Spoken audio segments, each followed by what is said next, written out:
আমি হুমায়ুন কবির সাহেবের জন্য, তখন হুমায়ুনদের দেশে আমি পলিতাপাড়া মাদ্রাসা তৈরি করি, তখন থেকে ওনার সঙ্গে আমার সম্পর্ক, ওনার সঙ্গে আমার ঘরেরই সম্পর্ক।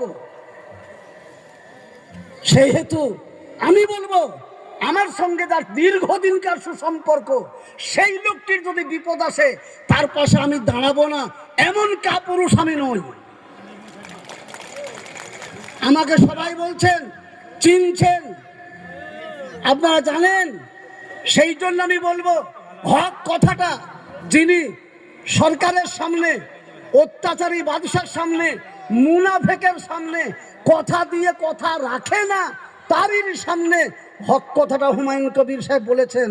আজকে হক কথাটা তিতো, আল্লাহর নবী বলে গেছেন, আল হক্কু মুররুন, হক কথা তিতো।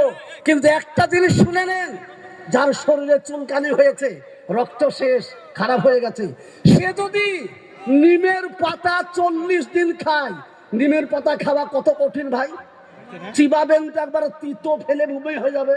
কিন্তু যদি খেতে পারেন 40 দিন, আপনার জিন্দেগির রক্ত শোধন হয়ে গেল।